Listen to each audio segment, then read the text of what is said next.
পদ্মনাভ বৰদলৈ আছে কিবা গান এটা উলিয়াইছে শেহতীয়াকৈ গানটোৰ নাম কিবা কৰো কৰো লাগে ঘটনাটো হ'ল তেওঁ বেলেগ এটা চেনেলত কৈছে যে অবিধানিকভাৱে হেনো তেওঁৰ কোনো ভুল নাই কাৰণ কৰো কৰো লাগে বুলি কোনো বেয়া শব্দ নহয় এতিয়া মই যদি কৈছো যে চোৱাৰৰ বাচ্চা সেইটো বেয়া শব্দ নহয় এইটো গাহৰিৰ পোৱালি হয় কোনোবাখিনিত মমিতা মিত্ৰক ছাপোৰ্ট কৰিব গৈ আপুনি এনেধৰণৰ কথাহে কৈছিলে মই ভাবিলোঁ মৰ্মিতা মিত্ৰৰ খুব বিতৰ্কত থাকে মই তেওঁক মাতি দিম আৰু যে বাৰে বাৰে ক্ষমা খুজিব লাগে মই ভাবোঁ কোনো জৰুৰী নহয় তেওঁলোকক যদি ক্ষমাটো লাগে মোৰ ফেচবুক প্ৰফাইলত গৈ তাৰ পৰা ভিডিঅ'টো লৈ পেলাই চাৰ্কুলেট কৰিলে হ'ল কিন্তু কথা নাই বতৰ নাই এনেকুৱা ধমকি দিছে কিছুমানে ছ'চিয়েল মিডিয়াত পোষ্ট লিখিছে আৰু ডাইৰেক্ট মানে কিবা মানে এটা মানে ভাবুকি টাইপ আৰু তো মই একচেপ্ট কৰিছোঁ আৰু উপায়টো নাই এতিয়া নহয় মই সদায় কৈ যাম যে তেওঁলোকৰ অকণমান সহানুভূতি থকাটো দৰকাৰ কথাটো হ'ল মোৰ ৰিলেশ্যন ভাল হ'ল বুলিয়ে যে মই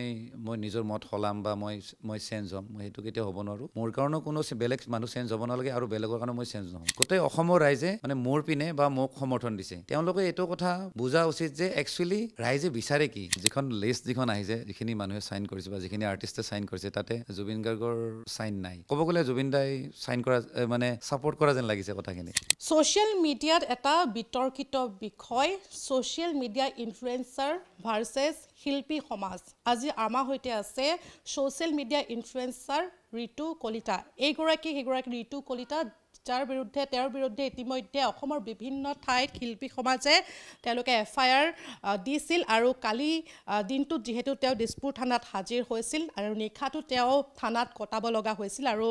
আমাৰ সৈতে সংযোগ হৈছে ঋতু কলিতা আমি পোনপ্ৰথমে ঋতু কলিতাৰ সৈতে কথা পাতিবলৈ চেষ্টা কৰিম শিল্পী সমাজক লৈ ইমান ক্ষোভ কিয় প্ৰথমটো প্ৰশ্ন একচুৱেলি শিল্পী সমাজক লৈ মোৰ ক্ষোভ নাই দেই শিল্পী সমাজ বুলি ক'লেতো গোটেইখিনি মানুহ আহি যায় আপোনাৰ জুনিয়ৰ হওক ছিনিয়ৰ হওক নতুন হওক পুৰণি হওক বা স্বনামধন্য যিমানখিনি আছে মই একচুৱেলি চবকে এই টপিকটোত টনা নাছিলোঁ যিখিনিয়ে বেছি প্ৰাইজ ডিমাণ্ড কৰে বিহু মঞ্চৰ কাৰণে মানে যিখিনি একচুৱেলি তেওঁলোক যোগ্য নহয় সিমান টকাৰ মই সেইখিনি মানুহৰ এগেইনষ্টতে একচুৱেলি মই মাত মাতিছিলোঁ কিন্তু মোৰ কথাখিনি বা শব্দখিনিত মই সেইখিনি জেনেৰেলাইজ কৰা যেন লাগিলে তো তেওঁলোকে পুৰণি যিমানখিনি আছে আৰু বা আচলতে প্ৰকৃত যিবিলাক শিল্পী যিখিনি ছিনিয়ৰ মানুহ যেনেকুৱা JP দাস হওক বা সন্ধ্যা মেনন বাইদেউ বা এনেকুৱা আমাৰ যিমান পুৰণি মানুহখিনি তেওঁলোককো টানি আনিছে কিন্তু সেইটো তেওঁলোকে আনিব নালাগিছিলে আৰু ক'ব গ'লে মোৰ সেইখিনি মানুহক বা ছিনিয়ৰ মানুহখিনিক মই তেনেকুৱা কোনো ইণ্টেনশ্যনো নাই তেনেকুৱা কথা কোৱাৰ বা মোৰ সিমানখিনি ধৃষ্টতাও নাই সেইটো কাৰণে মই তেওঁলোকক মানে যিখিনি মানুহে কামখিনি কৰিছে মই তেওঁলোকক বেয়া পাইছোঁ আৰু গৰিহণা দিছোঁ কালি যিহেতু নিশাটো আপুনি দিছপুৰ থানাত কটাব লগা হৈছিল কালি পুলিচে কেনেকুৱা ধৰণৰ প্ৰশ্ন কৰিছে কি কৈছে আপোনাক তেওঁলোকে যি ধৰণে কৰিব লাগে তাকেই কৰিছে আৰু নিয়মত মানে কি কাৰণে কৰিলোঁ বা কিয় মই ক'লোঁ মই গোটেইখিনি মোৰ ষ্টেটমেণ্ট লৈছে এনেকুৱা আৰু মই সহযোগ কৰিছোঁ কি ধাৰা লগাইছে আপোনাৰ ওপৰত এইটো বৰ বিশেষ নাজানো ধাৰাকেইটা মোৰ এডভকেটে গম পাব এতিয়া অসমৰ বিভিন্ন ঠাইত আপোনাৰ বিৰুদ্ধে এজাহাৰ দাখিল কৰা হৈছে এতিয়া আপুনি কালিৰ দিনটো যিহেতু দিছপুৰ থানাত হাজিৰ হ'ল আৰু আজি আপোনাক আহিব দিয়া হৈছে আপোনাৰ ফোনটো ইতিমধ্যে থানাত আছে আপুনি কৈছে এতিয়া অসমৰ বিভিন্ন ঠাইত যে এজাহাৰ দিছে সকলো ঠাইত আপুনি যাব লাগিব নি আপোনাক যোগাযোগ কৰিছে নি মই এডভকেটৰ লগত কথা পাতিছোঁ যদি ইমানবোৰ থানাত যদি এজাহাৰ দিয়ে আমি গোটেই কেছবিলাক মানে এটা কেছ কৰিবৰ কাৰণে হাইকোৰ্টত মই এপ্লাই কৰিম তো তেনেকুৱা কিবা এটা ছিষ্টেম আছে বুলি কৈছে মই সঠিককৈ নাজানো কাৰণ লিগেল বস্তুবিলাক ইমান মই নাজানো আৰু শিল্পী সমাজে যিহেতু তেওঁলোকে প্ৰায় 100গৰাকী শিল্পীয়ে এজাহাৰ দাখিল কৰিছে তেওঁলোকে বিভিন্ন ঠাইত আৰু তেওঁলোকে সংবাদ মাধ্যমৰ সন্মুখত কৈছে যে আপুনি তেওঁলোকৰ আগত গৈ ক্ষমা খুজিব লাগিব আপুনি খুজিবনে ক্ষমা আচলতে যিদিনাখন মই ভিডিঅ'টো দিছিলোঁ মানে লাইভ ভিডিঅ'টো যেতিয়া মই আহিলোঁ লাইভত মই ৰাতিপুৱা গম পালোঁ যে অকণমান মোৰ দুই এটা ৱৰ্ড ওলাই গ'ল মিষ্টেক বা তেনেকুৱা শব্দ ক'ব নালাগিছিলে মই ৰাতিপুৱাই ভিডিঅ'টো ডিলিট কৰি দিছিলোঁ আৰু লগে লগে এটা স্পষ্টীকৰণ দিছিলোঁ যে মই এনেকুৱা শব্দ ক'ব নালাগিছিলে গতিকে সকলোৱে যাতে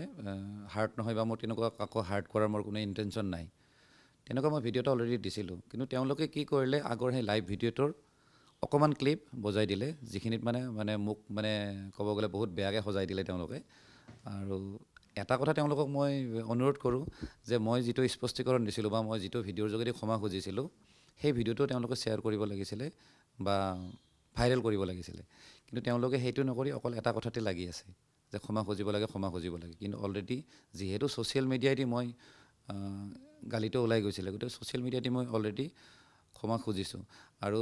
2-3টা নিউজ চেনেলতো মই কৈছোঁ যে মই চেনেলটোৰ যোগেদি তেওঁলোকক মই ক্ষমা খুজিছোঁ কিন্তু তাৰপিছতো তেওঁলোকে থানাত আহি কৈছে যে ক্ষমা খুজিব লাগে আৰু ফিজিকেলি ক্ষমা খুজিব লাগে এই কথাটো হ'ল যিহেতু বস্তুটো ছ'চিয়েল মিডিয়াত কৈছোঁ ছ'চিয়েল মিডিয়াৰে বস্তু গতিকে ছ'চিয়েল মিডিয়াতে মই ক্ষমা খুজিছোঁ আৰু যে বাৰে ক্ষমা খুজিব লাগে মই ভাবোঁ কোনো জৰুৰী নহয় তেওঁলোকক যদি ক্ষমাটো লাগে মোৰ ফেচবুক প্ৰফাইলত গৈ তাৰ পৰা ভিডিঅ'টো লৈ পেলাই চাৰ্কুলেট কৰিলে হ'ল সেইখিনিয়ে তেওঁলোকে কোনোবাই আপোনাক যোগাযোগ কৰিব চেষ্টা কৰিছিল নেকি ভিডিঅ'টো দিয়াৰ পাছত নাই কোনো যোগাযোগ কৰা নাই তেওঁলোকে ডাইৰেক্ট মোৰ ভাল লাগিলে হয় যে ঠিক আছে তুমিতো ইমান নাজানা বা শিল্পীখিনিক ইমান নাজানা মই এনেকৈ ক'লেও মই বেয়া নাপাওঁ বা মোক যদি তেওঁলোকে যদি কিবা এডভাইচ দিয়ে উপদেশ দিয়ে কিন্তু কথা নাই বতৰ নাই এনেকুৱা ধমকি দিছে কিছুমানে ছ'চিয়েল মিডিয়াত পষ্ট লিখিছে আৰু ডাইৰেক্ট মানে কিবা মানে এটা মানে ভাবুকি টাইপ আৰু তো মই একচেপ্ট কৰিছোঁ আৰু উপায়টো নাই ভুল বুলি মানেনে আপোনাৰ শব্দকেইটা ক'ব গ'লে ভুল মোৰ যিহেতু খঙত ওলাইছে কিন্তু এটা কথা মোৰ ইণ্টেনশ্যন নাছিলে যে তেওঁলোকক মই খং উঠাম বা তেওঁলোকক মই হাৰ্ট কৰিম কিন্তু এইখিনিতে এটা কথা ক'ব খোজোঁ যিটো বিষয়ৰ ওপৰত মই একচুৱেলি মাত মাতিব গৈছিলোঁ যে বিহুৰ কেইদিন কমচে কম বা বিহু ছিজনক লৈ যিকেইটা তেওঁলোকে প্ৰগ্ৰাম কৰে বা মঞ্চ তেওঁলোকে উপস্থাপন কৰে সেইখিনি ৰেট একদম কম হ'ব লাগে কাৰণ প্ৰকৃত শিল্পী হ'লে তেওঁলোকৰ সমাজৰ প্ৰতিও দায়বদ্ধতা থাকে বা ৰাইজৰ প্ৰতি তেওঁলোকৰ সহানুভূতি থাকে কিন্তু এতিয়া এনেকুৱা হৈছে শিল্পীসকলে অকল বিহুৰ সময়ত মানে ৰেটক লৈ মানে ডাঙৰ তালিকা প্ৰস্তুত কৰিছে আৰু ইতিমধ্যে গোটেই নিউজ চেনেলবিলাকত বজাই আছে চ' সেইটোৰ কাৰণে অকণমান মানে ভালো নালাগে আৰু এই আপুনি যিহেতু ক'লে ৰেটক লৈ মাননিক লৈ এই কথাত আপুনি এতিয়াও অটল নে এতিয়াও ক'বনে মাননিটো কমকৈ যে ল'ব লাগে কণ্ঠশিল্পীসকলে একদম এতিয়া নহয় মই সদায় কৈ যাম যে তেওঁলোকৰ অকণমান সহানুভূতি থকাটো দৰকাৰ কাৰণ চাওক আজি যিকেইজন শিল্পীয়ে অত্যাধিক টকাৰ মানে তেওঁলোকে ডিমাণ্ড কৰে বা তেওঁলোকে কৈছে ইমান দিব লাগে বুলি সেইসকল শিল্পীৰ কাৰণে কিছুমান লোকশিল্পীয়ে স্থান পোৱা নাই কাৰণ আজি বিহু এখনৰ বাজেট যদি 10 লাখ টকা থাকে যদি এজন শিল্পীক যদি 10 লাখ দিব লাগে তেতিয়াহ'লে লোকশিল্পীখিনিক কি দিব সেইকাৰণে কি হৈছে আজিৰ বিহু মঞ্চত মানে লোকশিল্পীখিনিয়ে সিমান স্থান পোৱা নাই যাৰ ফলত ক'ব গ'লে অৰিজিনেল আমাৰ আছামীজ যিখিনি কালচাৰ বা যিখিনি সংস্কৃতি সেইখিনি ক'ব গ'লে ক'ৰবাত নহয় ক'ৰবাত ডিপ্ৰেছ হৈ আছে মাজতে এটা যোৰহাটৰ এটা অনুষ্ঠানত আপোনাক দেখিবলৈ পোৱা গৈছিল ভৃগু কাশ্যপৰ সৈতে একেলগে আছিল আপোনালোকে কিন্তু তাৰ পাছতো এনেধৰণৰ এটা শিল্পীক লৈ যি মন্তব্য আপুনি কিয় কৰিব লগা হ'ল বুলি ভাবে নহয় মই একচুৱেলি ভৃগু কাশ্যপক লৈ মন্তব্য কৰা নাই মই সকলোক লৈ কৰিছোঁ যিখিনিয়ে বেছি টকা ডিমাণ্ড কৰে বা বেছি টকা শুনাই মানে ৰাইজক বা বিহু কমিটিক তো ভৃগু কাশ্যপ বুলি নহয় তেনেকুৱা বহুত আৰু ছিংগাৰ আছে মোৰ পাৰ্চনেলি মোৰ ৰিলেশ্যন খুব ভাল কিন্তু কথাটো হ'ল মোৰ ৰিলেশ্যন ভাল হ'ল বুলিয়ে যে মই নিজৰ মত সলাম বা মই চেঞ্জ হ'ম মই সেইটো কেতিয়াও হ'ব নোৱাৰোঁ মোৰ কাৰণেও কোনো বেলেগ মানুহ চেঞ্জ হ'ব নালাগে আৰু বেলেগৰ কাৰণে মই চেঞ্জ নহওঁ কাৰণ মই নিজৰ যিটো বিষয়ত মই কথা পাতিছিলোঁ মই সেইটো সদায় অটল আছোঁ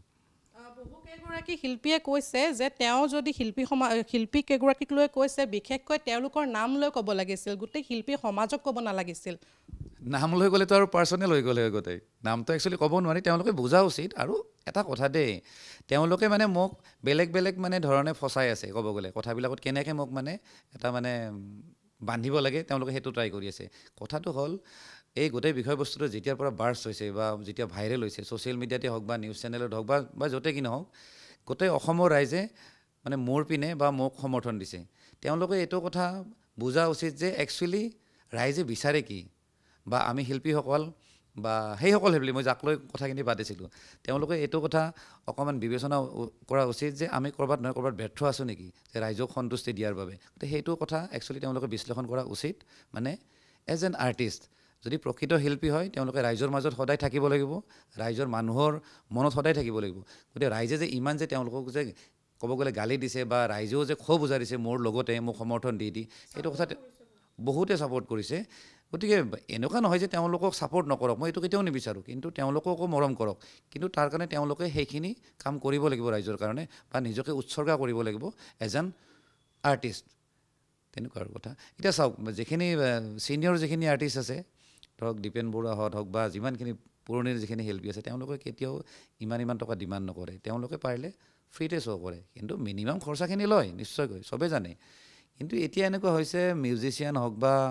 গোটেইখিনি চাউণ্ডৰ কাৰণে ইমান টকা নালাগে কিন্তু বহুত বেছি টকা ডিমাণ্ড কৰে তেওঁলোকে যিটো একচুৱেলি উচিত নহয় কমচে কম বিহুৰ কাৰণে কাৰণ বিহুটো ক'ব গ'লে আমাৰ একদম নিজৰ বস্তু ক'ব গ'লে আমাৰ এটা আৱেগ এতিয়া বিহুটোক লৈ মই কৈছিলোঁ যে এইটো এটা বেপাৰ বুলি ভাবিব নালাগে আৰু বেপাৰ শব্দটো এটা কাৰণতে কৈছিলোঁ য'ত পইচাৰ লেনদেন হয় সেইটো বেপাৰ বুলিয়ে কয় গতিকে বেপাৰটো অকণমান কমকৈ কৰিলে ভাল সেইখিনি আৰু আপুনি এক সংবাদমেলৰ যোগেদি আপুনি এইখিনি কথা কৈছিল আচলতে দিছপুৰ প্ৰেছ ক্লাবৰ সেই সংবাদমেলৰ পাছতে বিতৰ্ক আৰম্ভ হৈছিল কোনোবাখিনিত মমিতা মিত্ৰক ছাপোৰ্ট কৰিব গৈ আপুনি এনেধৰণৰ কথা কৈছিলে আচলতে যিটো সংবাদমেল আছিলে নহয় দিছপুৰ প্ৰেছ ক্লাবত সেইটো মানে মৰ্মিতা মিত্ৰক ছাপোৰ্ট কৰিব বুলি মই তেনেকুৱা প্ৰেছ মিট দিয়া নাছিলোঁ একচুৱেলি মই গান এটা ৰিলিজ কৰিছিলোঁ মই ভাবিলোঁ মৰ্মিতা মিত্ৰৰ খুব বিতৰ্কত থাকে মই তেওঁক মাতি দিওঁ তেওঁ অকণমান কৈ দিয়ক মানে গানটো যাতে অকণমান মাইলেজ পায় চ' তেওঁক মাতি দিলোঁ তেনেকৈ প্ৰেছ মিটটো হৈ গ'ল আৰু নিউজৰ মানুহখিনিয়ে মোক দেখি পেলাই জানে যে এই মানুহজনেতো অকণমান কিবা কিবি কৈ দিয়ে এওঁতো অকণমান ঠিক নাই মুখখন কি কয় মোক কিবা কিবি প্ৰশ্ন সুধিলে মই কিবা কিবি কৈ দিলোঁ কমচে কম ৰেটক লৈ আৰু চাওক মই মৰ্মিতা মিত্ৰ মোৰ ওচৰত বহি আছে বুলি যে মই কোনোবা শিল্পীক ছাপোৰ্ট নকৰিম বা কাৰোবাক ছাপোৰ্ট কৰিম এনেকুৱা নহয় ইভেন মৰ্মিতা মিত্ৰতো ভালেখিনি পইচা লয় কিন্তু মই যে কথাখিনি যে কৈছোঁ মই গোটেই অসমীয়া ৰাইজৰ কাৰণে কৈছোঁ অসমীয়া সমাজৰ কাৰণে কৈছোঁ গতিকে ইয়াত মই কোনো পাৰ্চিয়েলি কাকো ছাপোৰ্ট কৰা নাই আৰু মই তেনেকুৱা মই কেতিয়াও নকৰোঁ কথাটো হ'ল মৰ্মিতা মিত্ৰ সেইখিনি সময়ত বহি আছিল কিন্তু বেছিভাগ মানুহে ভাবি ল'লে যে মই মৰ্মিতা মিত্ৰক ছাপোৰ্ট কৰিছোঁ আৰু বাকী অসমীয়া যিখিনি লোকেল শিল্পী তেওঁলোকক মই বা ছাপোৰ্ট কৰা নাই বা সমৰ্থন কৰা নাই বুলি ভাবিছোঁ জুবিন গাৰ্গৰ সৈতে কিবা যোগাযোগ হৈছেনে তেওঁ কিবা কৈছে নি এই ক্ষেত্ৰত নাই এই ক্ষেত্ৰত তেওঁৰ মতামত মই পোৱা নাই কিন্তু মানে যিখন লিষ্ট যিখন আহিছে যিখিনি মানুহে ছাইন কৰিছে বা যিখিনি আৰ্টিষ্টে ছাইন কৰিছে তাতে জুবিন গাৰ্গৰ ছাইন নাই ত' এই ক্ষেত্ৰত ভাবোঁ জুবিন দাই চাগে ৰাইজৰ যিটো মানে মতামত বা ৰাইজে যিখিনি বিচাৰে তেওঁ চাগে নিশ্চয় বুজি পাইছে আৰু অলৰেডি ৰিজাল্টটোতো গোটেই ছ'চিয়েল মিডিয়াত হওক বা নিউজত মানে ওলাই গৈছে যে ৰাইজে একচুৱেলি মই কোৱা কথাখিনি সমৰ্থন কৰিছে আৰু মই ভাবোঁ জুবিন দাই সেই কথাখিনি বুজি পাই পেলাই তেওঁ তাত ছাইন কৰা নাই ক'ব গ'লে জুবিন দাই ছাইন কৰা মানে ছাপোৰ্ট কৰা যেন লাগিছে কথাখিনি ছাইন যিহেতু নাই ৰাইট আৰু দিছপুৰ থানাত যিহেতু বিশেষ কিছু চৰ্তত আপোনাক আজি আহিবলৈ দিয়া হ'ল বুলি আমি গম পাইছোঁ চৰ্তসমূহ কি মানে কেনেধৰণৰ কথা আপুনি লিখিব লগা হৈছে ক'ব লগা হৈছে তেওঁলোকে কৈছে যে মই যিখিনি মতামত ৰাখিছোঁ বা মই যি ধৰণৰ কথা পাতোঁ মোৰ তাত কোনো বাধ্যবাধকতা নাই ক'ব গ'লে কিন্তু কথাটো হ'ল মানে ৱৰ্ডছবিলাক অকণমান মাৰ্জিত হ'ব লাগে বা যিমান পাৰোঁ মানে শ্লেং ৱৰ্ডবিলাক যাতে ইউজ নকৰোঁ সেইটো হ'ব লাগে আৰু মই তেতিয়া কৈছোঁ যে এইটো একচুৱেলি শ্লিপ অফ টাং আছিলে অকণমান মই খং উঠি আছিলে মই তেনেকৈ ওলাই গৈছিলে আৰু এইখিনিতে এটা কথা কওঁ দেই মানে ৱৰ্ডছ দুটাক লৈ যেতিয়া মই কথা ক'লোঁ মানে বহুত শিল্পীয়ে কৈছিলোঁ সেইটো মই একচেপ্ট কৰোঁ সেইটো মানুহ মোৰ ইয়াতে মিছা কথা ক'ব লাগে নাই মই চবখিনি একচেপ্ট কৰোঁ মই তেওঁলোকক কৈছোঁ যে ঠিক আছে মই ভুল কৰিছোঁ দুটা শব্দ ওলাই গৈছিলে কিন্তু তেওঁলোকে কিছুমান শিল্পীয়ে দেই মানে যিবোৰ শিল্পীয়ে মানে কিছুমান ডুৱেল মিনিং বা ফাল্টু লিৰিক্সৰ গান গায় সেইবিলাক শিল্পীও আহি মানে মই শিল্পী বুলি ক'ব লাজে লাগে তেওঁলোকে আহি পেলাই থানাত কেছ দিছে বা সংবাদ মাধ্যমৰ আগত তেওঁলোকে মন্তব্য ৰাখিছে এতিয়া ধৰি লওক পদ্মনাভ বৰদলৈ আছে কিবা গান এটা উলিয়াইছে শেহতীয়াকৈ গানটোৰ নাম কিবা কৰো লাগে এতিয়া ঘটনাটো হ'ল তেওঁ বেলেগ এটা চেনেলত কৈছে যে অবিধানিকভাৱে হেনো তেওঁৰ কোনো ভুল নাই কাৰণ কৰো লাগে বুলি কোনো বেয়া শব্দ নহয় এতিয়া মই যদি কৈছোঁ যে চোৱাৰৰ বাচ্চা সেইটো বেয়া শব্দ নহয় এইটো গাহৰিৰ পোৱালি হয় কিন্তু কথাটো হ'ল চোৱাৰৰ বাচ্চা বুলি কোৱাৰ লগে লগে মানুহে গম পায় যে এইটো তেওঁ গালি দিছে সেইটো মই একচেপ্ট কৰিছোঁ যে এইটো গালি হয় কিন্তু তেওঁ যিটো শব্দ কৈছে সেইটোও যদি শুনে নহয় মানুহে বেয়াটো এটা ফিলিংছ আহে গতিকে কথাটো হ'ল অভিধানিক বস্তুটো বেলেগ কিন্তু মানুহে বুজে কি আপুনি গান এটা উলিয়াইছে কৰো লাগে নিশ্চয়তো ৰাইজে বেয়া বুলিও গম পাব বা বেয়া বুলিও বুজিব গতিকে তেওঁলোকৰো এখন মানে সংবিধান বা এটা কমিটি থকা দৰকাৰ যাতে কমচে কম ছিনিয়ৰখিনিক লৈ এখন মানে কমিটি বনোৱা দৰকাৰ যাতে যিকোনো ছিংগাৰে গান এটা ৰিলিজ কৰাৰ আগত যাতে লিৰিক্সখিনি যাতে তেওঁলোকে চেক কৰে যাতে সমাজত এটা বেয়া প্ৰভাৱ যাতে নপৰে মই সেইটো বিচাৰোঁ গতিকে তেনেকুৱা ধৰণৰ কথা আৰু আপুনি কৈছে যে এনেকুৱা শব্দ কিছুমান ব্যৱহাৰ নকৰিবলৈ এতিয়া যিহেতু আপুনি কৈছে আপুনি আপোনাৰ এডভকেটে আপোনাৰ সকলো চাইছে এতিয়া আৰু এনেকুৱা ভিডিঅ' এইটো ক্ষেত্ৰত বনাবনে শিল্পী সমাজক লৈ শিল্পী সমাজক লৈ একচুৱেলি মই শিল্পী সমাজক লৈ টাৰ্গেট যে কৰোঁ এনেকুৱা নহয় মই চব কথাতে মই মাত মাতোঁ যিবোৰ কথা মোৰ বেয়া লাগে বা যিবোৰ কথা একচুৱেলি সমাজ বিৰোধী আৰু সমাজ বিৰোধী বুলি এটা কাৰণতে ক'লোঁ যিহেতু তেওঁলোকে হিচাপতকৈ বেছি টকা ডিমাণ্ড কৰিছে গতিকে এইটো বস্তুটো ক'ব গ'লে ৰাইজ বিৰোধী বা সমাজ বিৰোধী তো অকল শিল্পী সমাজ বুলি নহয় যিকোনো ক্ষেত্ৰত মই মাত মাতি যাম আৰু তাৰ কাৰণে লাগিলে মই যি পৰ্যায়ৰ সন্মুখীন হ'ব লাগে মই তাৰ কাৰণে সদায় সাজু কথাখিনি মুঠতে কৈ যাব আপুনি নিশ্চয় মই সদায় কথা কৈ যাম কাৰণ যিহেতু গোটেই অসমৰ ৰাইজ বা অসমীয়া মানুহে মোক গোটেইখিনি ছাপোৰ্ট দিছে অলম'ষ্ট 95% বুলি ক'লেও ভুল নহয় মানুহে মোক ছাপোৰ্ট দিছে আৰু সেইকাৰণে মই গোটেই অসমীয়া ৰাইজৰ প্ৰতি মই চিৰকৃতজ্ঞ আৰক্ষী আৰু কেতিয়া হাজিৰ হ'ব কৈছে আপোনাক